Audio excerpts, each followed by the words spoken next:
Hi, everyone, and welcome back to Exit to Excel. I'm Latanya. They call me LT, and this is Rocky, sitting off to the side, my co host. So, I am a career strategist and a former HR leader who's been in HR for over 25 years.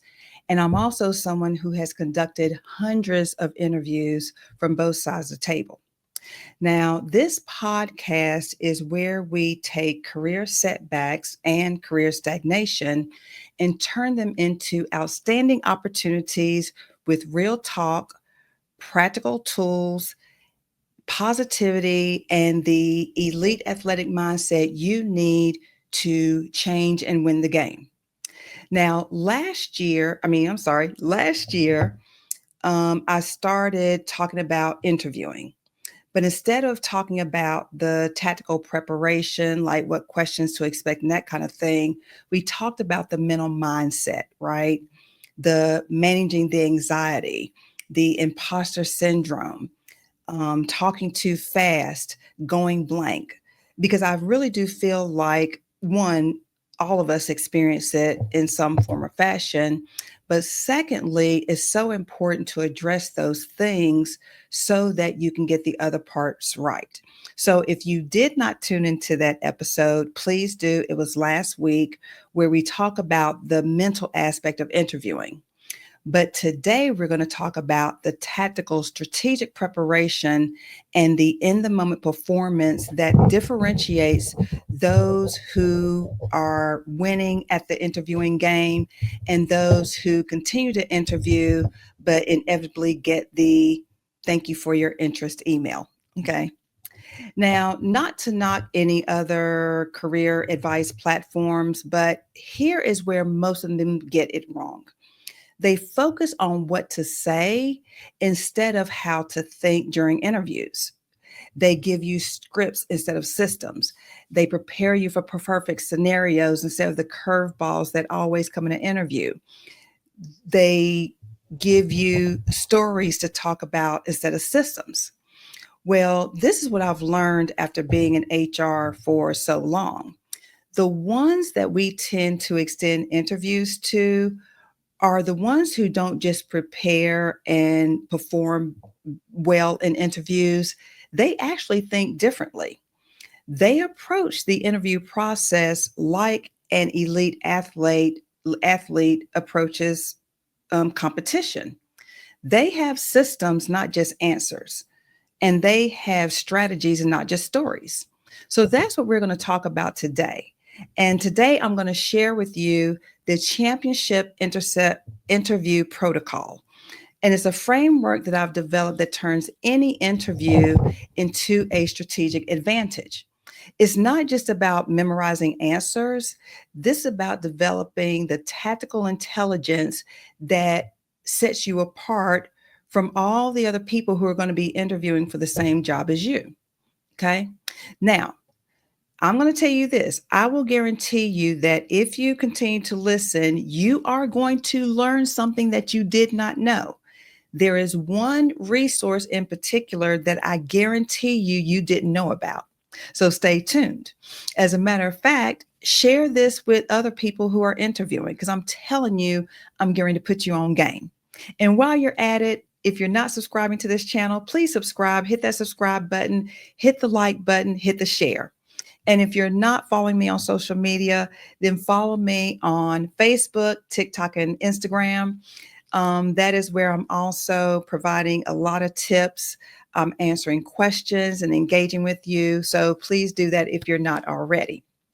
Now, if you have been following along with me on the YouTube channel, or wherever you get your podcast, then you know that I am doing this series called Stop Applying, Start Competing, Bringing Your A Game to the Job Search. Because at the end of the day, just job search is a game. And for those of you who have been out there for months and months and months, then you know that you probably feel like it's a game and whatever you're doing is not working. So it's time to switch things up.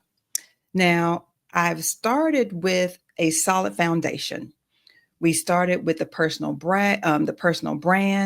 We talked about your target market strategy. We talked about your brag book.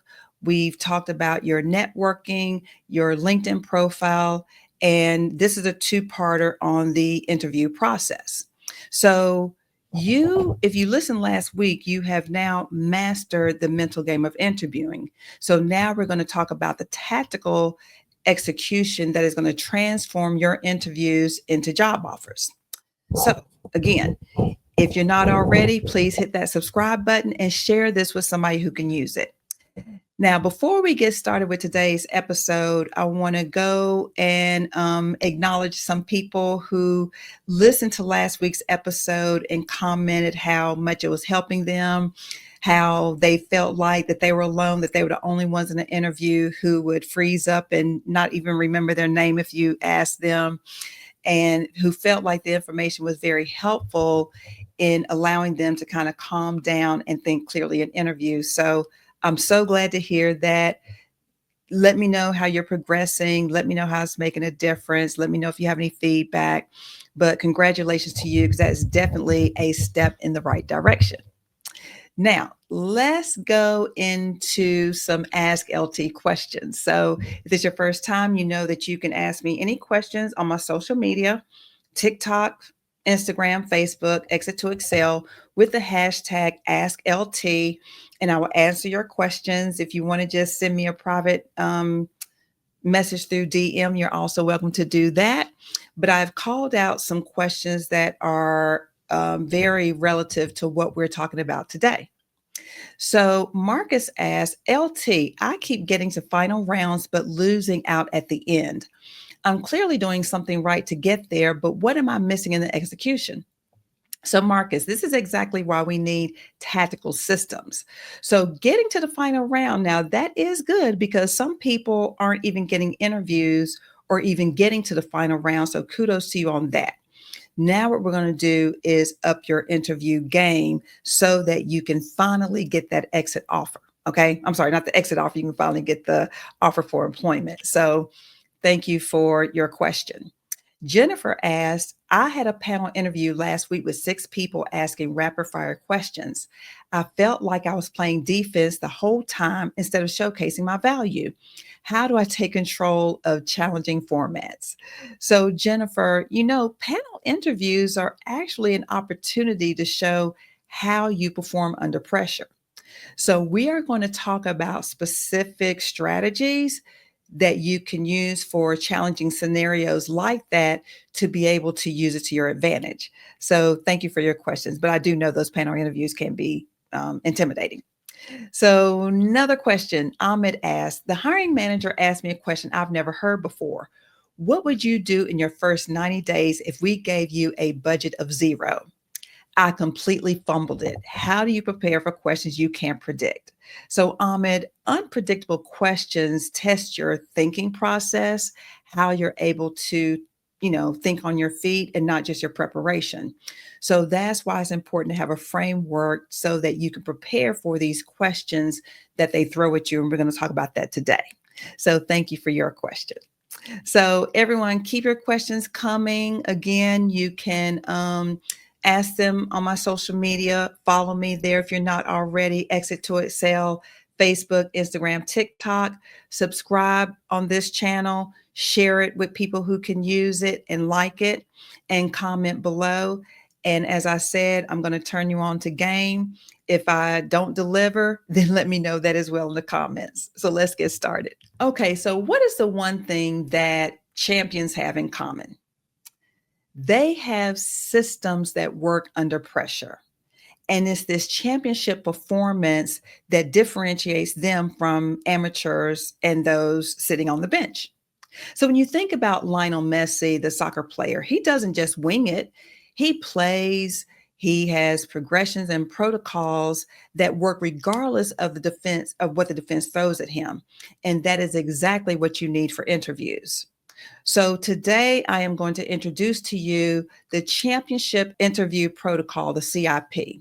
And it is a framework that I've developed that turns any interview into a strategic advantage and makes you unstoppable and unforgettable in any interview scenario. So The CIP stands for three things. C stands for competitive intelligence. And this is research I'm going to give you, free research that's going to give you a strategic advantage that most candidates don't even know about or discover. Okay, that's the first one. I stands for impact demonstration. This is the advanced storytelling that makes your value undeniable and memorable. And then there's the P, performance execution. And it's the in the moment tactics that help you excel in any interview scenario. Why does most interview preparation fail? 95% of candidates do surface preparation. They go to they Google the company, they look at their about page, they will practice common questions, and they'll prepare a few basic stories to illustrate their experience or expertise. But this is what I've learned after conducting so many interviews. It is the candidates who are able to dig deeper and go a little bit farther and think strategically that are able to execute like professionals and stand out in these interviews. So that is what I'm going to be sharing with you today. So, for example, there is a young lady I was working with. I'll call her Sarah. She was a marketing director who kept making it to the final rounds, but she was never getting an offer. Now, she had great experience, solid communication skills, but at the end of the day, something wasn't clicking. So when we looked at her approach to these interviews, I saw the problem. She was preparing just like everybody else. She was getting the same information that everybody else was getting. She was sharing very similar stories to what other people were interviewing that were sharing. And there was nothing really differentiating her in these interviews. So what we did is we changed her whole research strategy. We analyzed, we implemented the championship interview protocol so that for her next interview, instead of just reading the website and Googling the company, we analyzed their customer review patterns on G2 and identified their competitive advantage. Now, let me pause right there. G2. If you don't know what G2 is, I'm getting ready to turn you on. I guarantee you probably 90% of the people don't know, but stay tuned. I'm going to go more into detail on that. We found a recent podcast where the CEO had discussed their biggest operational challenge, and we prepared a strategic response that connected her experience directly to that specific challenge. So, what happened after we applied this approach? She started getting offers. And one of the hiring managers told her that she was exactly what they were looking for in the company to deal with some of the challenges that they were dealing with. And it's all because she had the intelligence that the other people interviewing did not have. So here's something that most people don't realize. Hiring managers are impressed. We're impressed. Hiring managers and HR, we are impressed when you let us know things that aren't obvious or sometimes even things that we don't even know. It signals that you did really strong research, you're genuinely interested, and that you're a strategic thinker. So the championship interview protocol bridges the intelligence gap systematically to allow you to do this. So the CIP changed the game so that instead of hoping that you get asked the right questions, you are guiding the conversations towards your strengths. And instead of reactive answering, you become strategically proactive.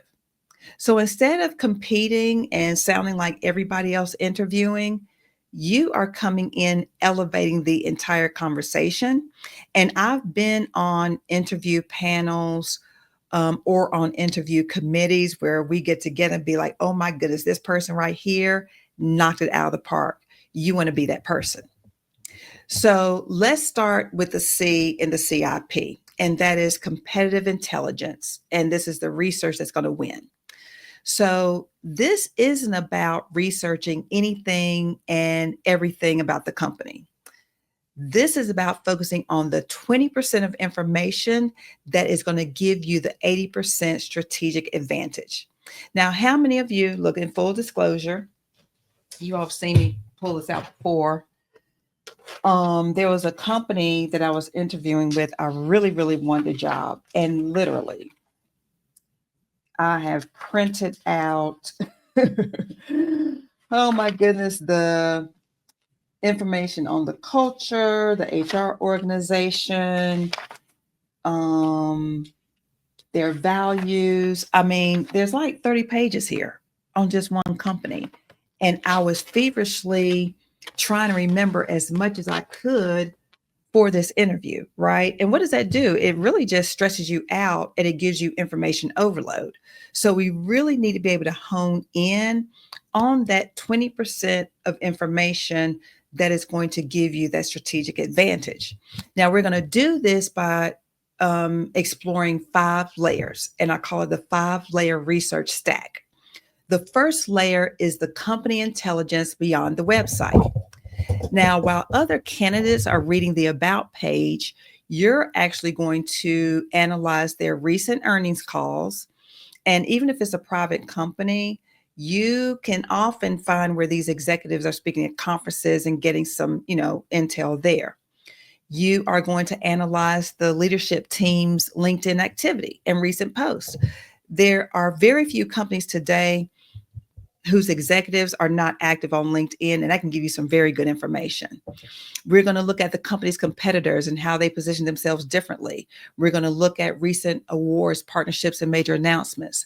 And then finally, we're going to look at their customer review patterns on G2. Now, let me tell you what G2 is.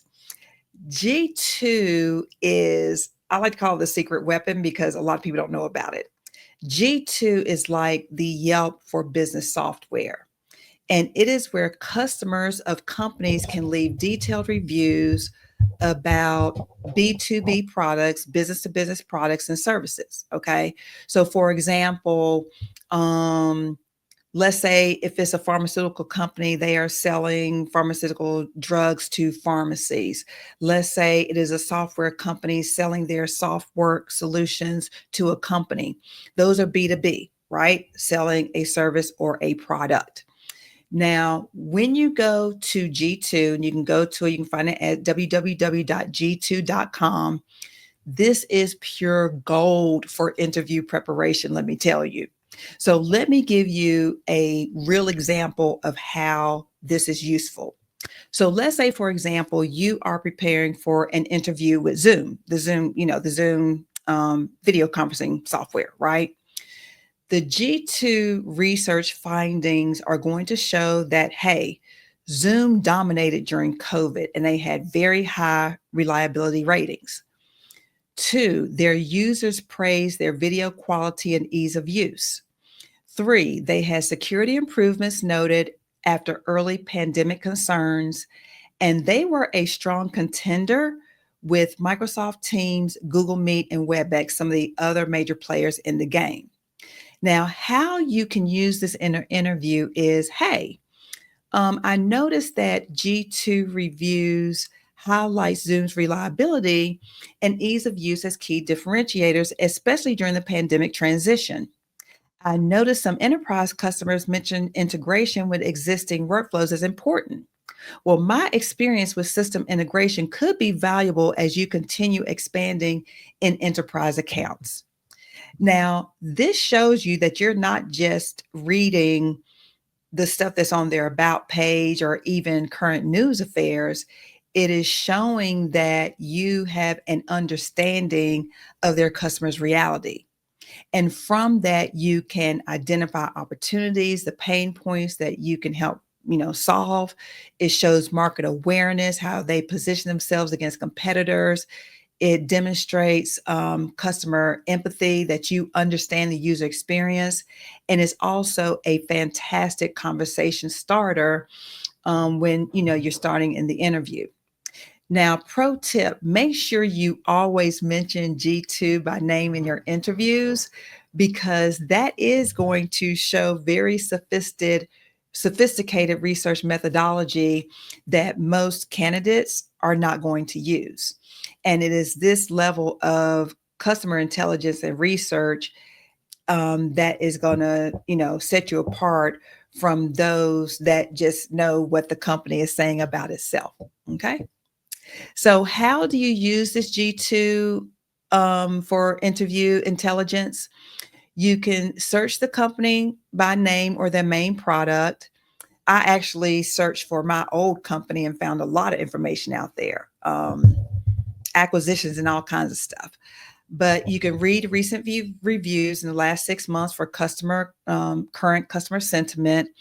Check the cons section to identify the challenges that you could help solve. Look at their competitor comparisons to understand their market positioning, and then note their category rankings. Now, for an example of this is you can say, hey, I noticed on G2 that customers consistently praise your integration capabilities, but mention that they would like better mobile functionality. That aligns with the mobile first strategy mentioned in your recent earnings call. Yeah, yeah, yeah. So again, this is showing a lot of in-depth information, understanding about their core business, their customers, and their pain points. Now, for other information, taking it beyond the company's about page, I'm going to share with you an AI prompt for company intelligence. And you'll also see this down below so that you can just copy and paste it for your use. But it reads, I'm not going to read the whole thing in detail, but it says, hey, analyze this company's competitive positioning in said industry. Based on recent news, leadership statements, and market trends, what are their top 3 strategic priorities and biggest challenges? What skills would be most valuable to help them succeed? Now, you guys know I love AI. For this particular prompt, when I am doing benchmarking or research, I like to use Perplexity. Now, Perplexity, the AI tool Perplexity, is being positioned as taking over the Google search, right? Because it's searching the internet and it's searching many different sources. So it's aggregating all the answers and putting them in a very nice format. So for an AI prompt like this, I would probably use Perplexity, but any AI tool would work as well. You guys know that I love Claude. Claude tends to be my go-to. I'm paying for the premium tier. So there is a research function where it gives you very, very detailed answers. So this is where I find that really deep research really helps for company intelligence. Okay, let's talk about layer 2. Layer 2 is your industry context and trends. Now, most candidates, skip this completely, but this is going to give you conversation starters that hiring managers absolutely love. It's going to give you recent industry reports and market forecast, regulatory changes or compliance requirements affecting the sector, emerging technologies or methodologies disrupting traditional approaches, key industry conferences, awards, thought leadership trends, and also economic factors impacting the industry. Now, again, I'm going to give you an AI prompt for industry intelligence that you can use to be able to start your search around this. And you ought to be able to get some very, very good information and information that probably the other candidates are not going to have. So good there.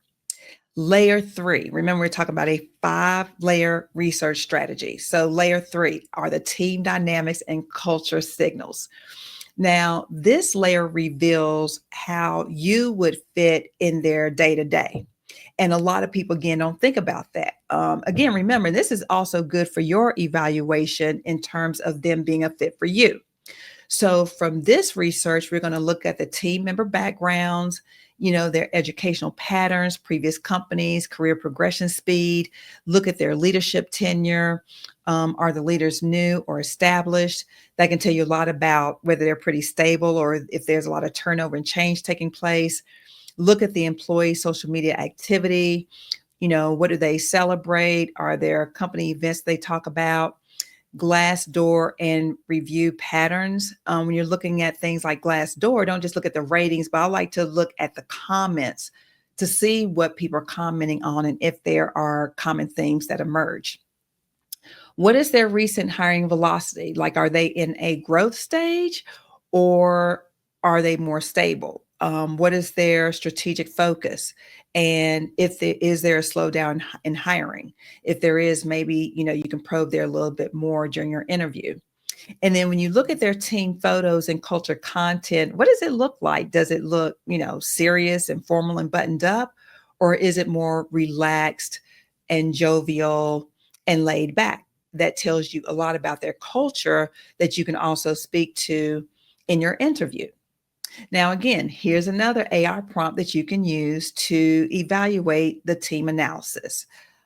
Based on the LinkedIn profiles of the company's name and department you want to take a look at, identify what background patterns do you see and what skills or experiences seem to be valued. Now, that is key right there because those are the skills and experiences that you want to emphasize in the interview. Those are the ones that you want to create your brag stories and star plus stories around. So, very, very good intel there.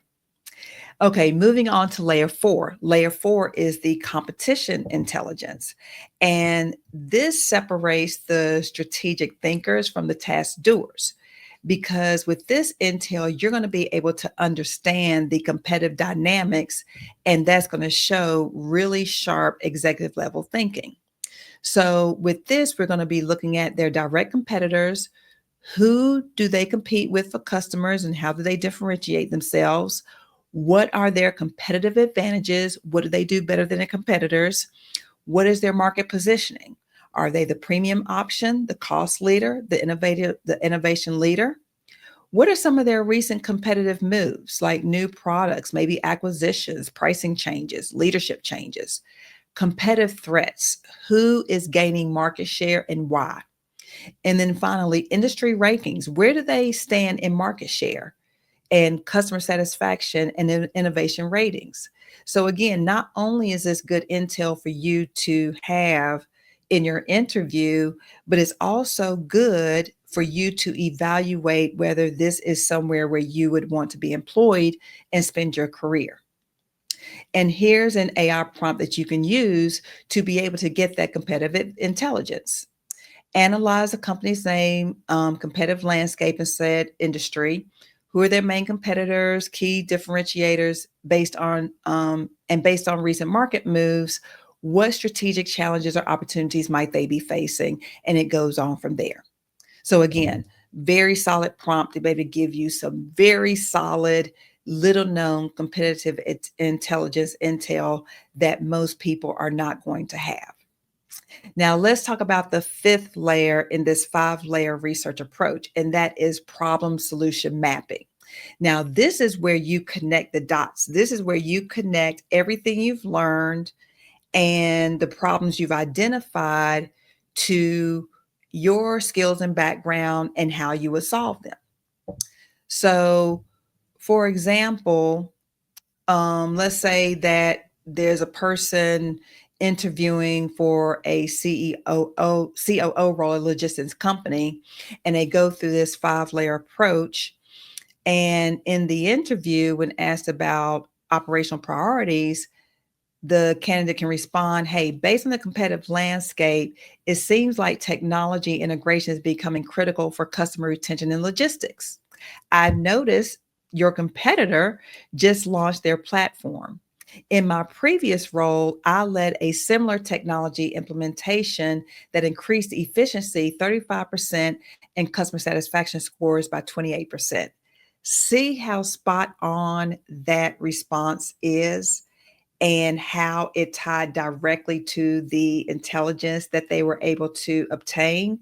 Now, as an interviewer, you cannot deny that is hella impressive, right? So that's why when you go through that 5-layer research strategy, it is absolutely going to change the game for you.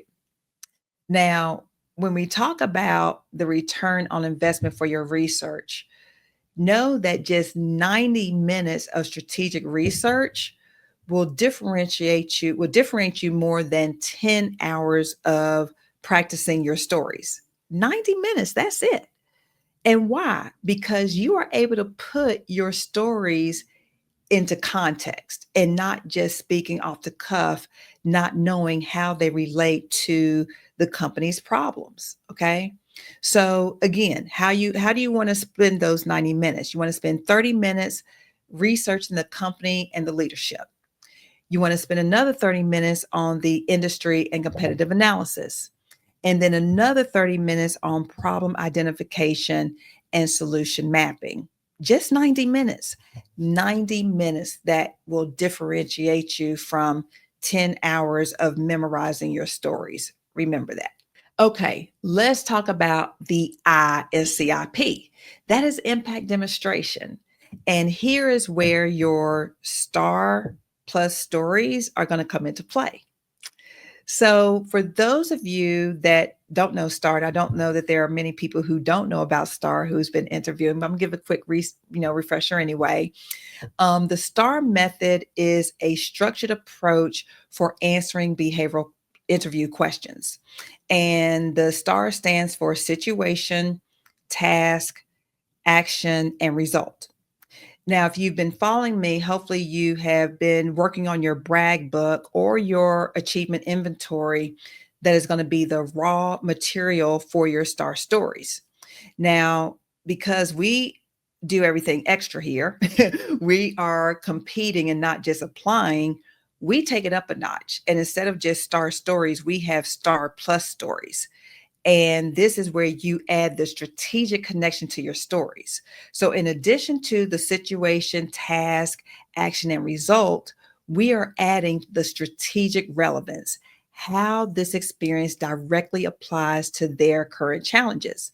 And this Star Plus fits in very, very nicely with the research that you are doing. So let's see how it's applied. So Maria was interviewing for a senior project manager role at a healthcare technology company. And her standard star response about leading a system implementation was, hey, I led our EHR implementation, managed a team of 10, overcame resistance by creating training programs, and we launched on time with 95% user adoption. Hey, solid and it's good. But look at when she adds that plus, that strategic relevance. It becomes I led our each EHR implementation, managed a team of 12, overcame resistance by creating training programs, and we launched on time with 95 user adoption. Here comes the strategic relevance. Based on your CEO's recent interview about scaling your platform while maintaining quality, this experience managing change while ensuring user satisfaction seems directly relevant to your growth challenges. So, see the difference there? She's not just sharing a random experience, she is positioning herself as the solution to their problems. Now, here's where most people get it wrong. When we are telling our star stories, we spend way too much time talking about the situation. And look, I am guilty of that, right? Because you feel like you have to give them every single detail so that they can understand the context. But we're spending our time wrong. 80% of our story needs to be spent on the action and the plus portions, not the situation and the task. Okay. So, again, I'm guilty of that. We spend more time setting up the story and less time talking about how we really made an impact. So we want to change that up. And this is how we want to allocate our time for our Star Plus stories. You want to spend just 20 seconds talking about the situation, just enough for them to understand why it mattered. 10 seconds on your specific responsibility, the task. You want to spend 60 seconds on the how, the detailed how, because this is where they're going to evaluate your skills. You want to spend 20 seconds on the quantified outcomes. And then you want to spend 30 seconds on that strategic business impact and what this proves about you. So when we talk about these Star Plus stories, you ought to memorize them. You ought to be able to, say them very succinctly, very confidently at the drop of a hat. And so hopefully you are creating a binder or manual of some sort with these, and you're practicing over and over so that when you get into an interview, you're able to, one, apply the correct story and be able to speak to it, very articulately and confidently. Now, I want to break down 3 techniques that will transform your storytelling. The first one is the leadership ladder. So, this is good if you went from an individual contributor to a leader and how you can structure the story to talk about that. So, the concept starts with what you did personally and then show how you expanded your influence to guide, coordinate, or lead others. This demonstrates leadership development in real time within a single story. Now, this works because it allows the interviewers and the hiring managers to be able to see your leadership potential even for non-management roles. And so this shows that you are able to naturally step in and take ownership. So an example of this, a weak action would be, hey, I managed the project and coordinated with different teams. A leadership ladder action would be, I started by doing individual analysis, then realized we needed cross-functional input. I organized weekly stakeholder meetings. I established protocols. And when conflicts arose between departments, I facilitated compromise sessions that kept us on track. By the end, I was essentially functioning as an unofficial program manager for 3 different teams. Now, see how that worked? So, this is for a person who was not officially promoted, but they became like an unofficial leader and a voice of a team that is also as important as your formal and official leaders. So that's how you'll be able to demonstrate leadership skills and able to take ownership in your stories. Now, the other advanced technique is the obstacle overcome. And this is where you highlight specific challenges and how you solve them. So instead of just saying, hey, there was resistance or it was challenging, you're able to name a specific obstacle and walk through the problem solving process step by step. So this works because every job has obstacles. I don't care where you work, every job has its challenges and obstacles. So you are able to articulate your methodology for overcoming these obstacles and resistance and how you're able to navigate them successfully. And there you have some examples on weak actions and the obstacle overcome action. Now, what is a third one? The third one, another edge, is the innovation edge, and this demonstrates creative problem solving. I will say that this is probably one of the values or competencies that I'm seeing more and more often on um, job descriptions is the creative problem solving. So it's good to have some of these stories prepared to be able to tell, and this is a way that you can kind of level it up. So instead of just executing on the standard approach, let's say if it's something you're dealing with, instead of just executing the standard approach, you invented a new method, combined existing approaches creatively, or solve the problem in an unexpected way. So doing it this way shows that you don't just, follow instructions. You are one to think outside the box and find better ways, continuous improvement. And then you have some examples between a weak action and an innovation edge action. So each of these techniques are going to position you differently. The leadership ladder shows how you naturally evolve into leadership positions. The obstacle overcome technique is a systematic problem solver who handles complexity. And then finally, the innovation edge shows that you don't just execute, you improve and innovate. Now, you can use multiple techniques in one story. You just want to make sure that you're choosing the one that best showcases the skill that is most relevant to your target role. Okay. Now, when you're telling your stories, we talked about this before, it's so important to include numbers, and the right metrics can make your story very strategic. So instead of saying you increase sales, Try saying you increased sales 23% during a quarter when the industry average was declining 8%. So use those numbers as much as you can. So, when you're preparing for an interview, I always advise that you have at least 7 strong stories in your bank that you can speak to, and you want them to cover each of these things.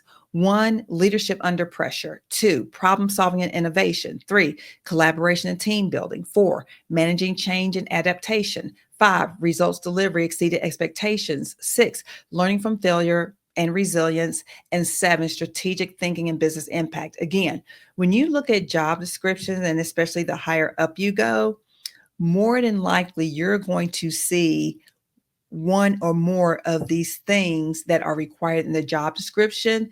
And you can best believe that you're going to be asked to give an example of these areas. So that's why I recommend you prepare at least 7 stories in these exact areas.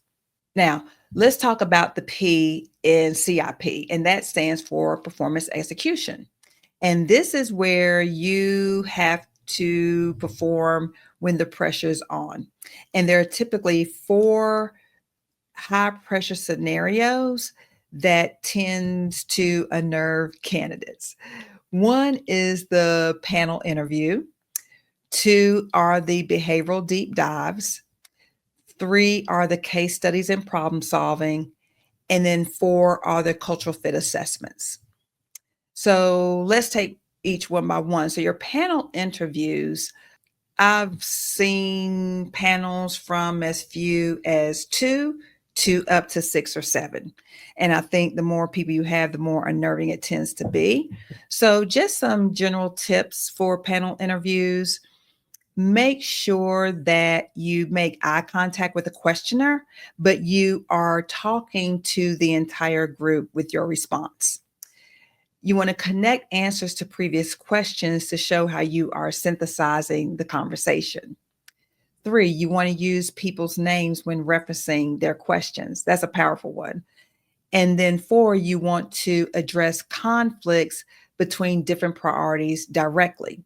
Now, you should know in advance whether it's going to be a panel interview. I think that's a fair question. So, whenever you're being scheduled for your interviews, I would definitely ask, what type of interview is it?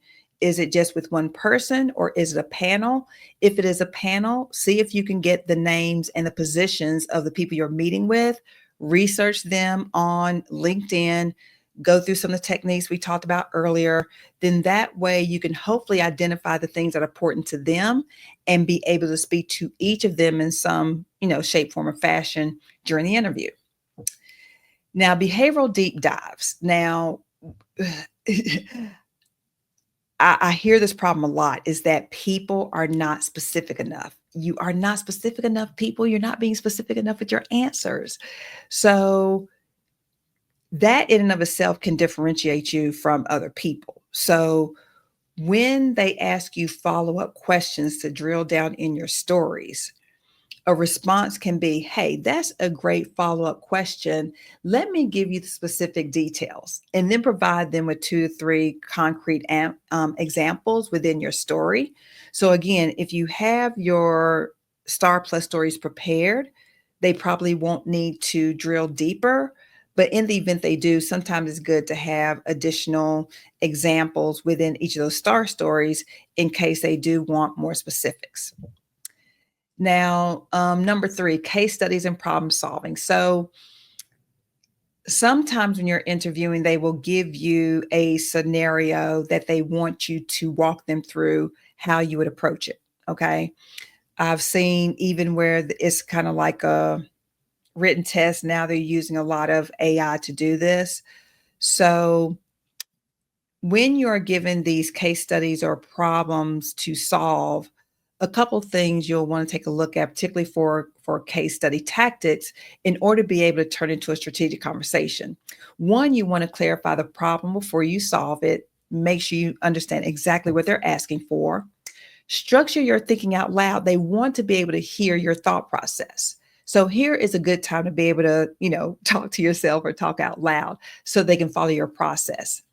Ask intelligent follow-up questions, and then connect to similar experiences. So if it's something similar to what you've done before, then absolutely say, this is very similar to when I did XYZ in XYZ company. Connect them as much as you can. Now, cultural fit assessments, this can be a little bit tricky because the interviewers will not necessarily tell you that they are assessing you for cultural fit, but they're absolutely doing that the entire time you're interviewing. So, how you want to, I don't want to say get around it because you don't want to get around it. You want to make sure you're a fit. But a way to prepare for it is to research their stated values and give specific examples from your experience. Ask questions to show that you are also evaluating them for cultural fit, and then share authentic experiences that align with their culture. And I guarantee you, being that you are even that thoughtful about their culture and that serious about a good cultural fit, that is also going to help you stand out. So let's talk about when you're interviewing, what are we really thinking about? HR and the hiring manager. Honestly, we know within 5 minutes whether we like you or not, and whether we're going to consider to, continue to consider you, or whether we're just tuned out. We usually know that within 5 minutes. And the first impression is very important. But did you know that the real decision often comes 33 minutes into the interview? Now, sometimes interviews are only scheduled for 30 minutes, so your window may be a little bit shorter. But typically, if you're scheduled for an hour interview, we kind of know where we're going, which way we're swaying the first 5 minutes. 33 minutes, we know whether it's a, thumbs up or thumbs down. Okay. Now, here is what we're thinking. This is the hidden evaluation framework that HR and hiring managers are thinking through whenever we're interviewing you. One, and it's the 4 C's: competency, chemistry, commitment, and career trajectory. So, competency is, okay, can this person do the job? Okay, most people can. Okay, most people that we're going to bring in for an interview, we've already done the phone screen. You may have already done a couple rounds of interviews. So, hey, we kind of know that you're able to perform the job. These are the other pieces, though, that are just as important: the chemistry.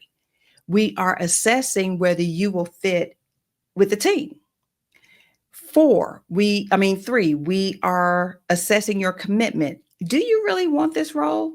Or are you just looking to get something because you're unemployed, and as soon as you get something better, you're going to leave? And then finally, the fourth one is the career trajectory, your runway.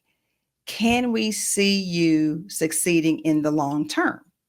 So these are the things that we are assessing the entire time that you're interviewing. Not only that you can do the job, but these other things as well, because they are just as important. So let's talk about authenticity, because I think some people feel like they have to perform or turn on to be able to impress people, and that's not the case. And I've talked about this before. I think authenticity is one of the most valued characteristics that anyone can have, because in these days and times, people just want people to be themselves, right? So being authentic in interviews means that, hey, you can be professional, but you can also be personable. We want to see your whole self, your values, your personality, your style, okay? Especially in a professional context. So when it comes to authenticity, we are looking at, your strategic thinking demonstrated through the questions you're asking, your emotional intelligence, your leadership potential, and your cultural awareness. And this is another assessment we're going through. We're assessing your energy. So if you're high competency but low energy, qualified but not exciting. Medium competency and high energy, promising with potential. So you want to gauge your energy as well as your competency whenever you're interviewing, because if you have low energy and low competency, then that's an automatic thumbs down. Okay, so let's say you've done the interview and now it's time to follow up. This is also another opportunity to differentiate yourself from the other candidates. And did you know that 86% of managers say that thank you notes actually influence their decision? Do you still send thank you notes? I know for me, especially if it's a job I want, I will absolutely put a lot of thought into my thank you notes. But you'd be surprised. I mean, I think when I was conducting interviews these last couple of years, I haven't really been seeing a whole lot of thank you notes. So this, I think, is a no-brainer. You definitely want to send your thank you notes. So for your thank you notes, so you don't just want any kind of bland generic template, you want to reference specific conversation point. You want to add relevant value, something an article you saw, insider clarification, and you want to reinforce your key differentiator, right? So a template you can use is, hey, thank you for the insightful conversation about so and so topic. Your point about a specific challenge reminded me of whatever relevant experience or insight you may have, yada, yada, yada. I'm excited about the opportunity to make whatever specific contribution you can make. That again is another opportunity to differentiate yourself because one, most people are not sending thank you notes anymore. And two, is showing how engaged you are and how you're able to connect the dots. Okay. That is where we are. I've given you your C.I.P plan. So let's talk about how you can put this into practice immediately. So for this week, you can implement the 5-layer research stack for your next interview opportunity. Okay. Convert 3 stories from your brag book or your achievement book into Star Plus stories using the AI prompts that I gave you. And then practice one challenging scenario using the tactical approaches that we covered. So, and you can use that to prepare for your high pressure scenarios, your panel interviews, your behavioral deep dives, your case studies and problem solving, and then your cultural fits. So, go ahead and practice for those, and that way you can be prepared before they actually occur. Before your next interview, complete your 90-minute strategic research protocol. Prepare scenario specific tactics based on the interview format, and develop your strategic follow up approach. During the interview, use your competitive intelligence to guide the conversations. Deploy Star Plus stories that are going to connect to their specific challenges, and then execute scenario specific tactics with confidence. And after the interview, implement the championship follow up framework, which includes sending that strategic thank you note. And then, probably most importantly, track what is working and what isn't working so that you'll know how to improve going forward. Okay.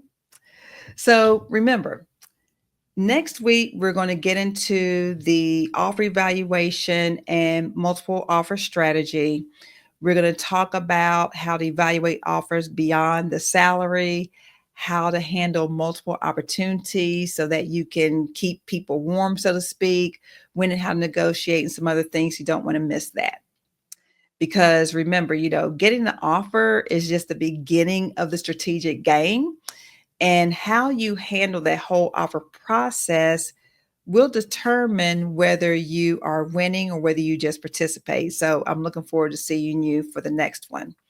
But for our championship interview protocol, the C.I.P, remember, the candidates that tend to stand out and make an impression don't just hope that they get asked the right questions.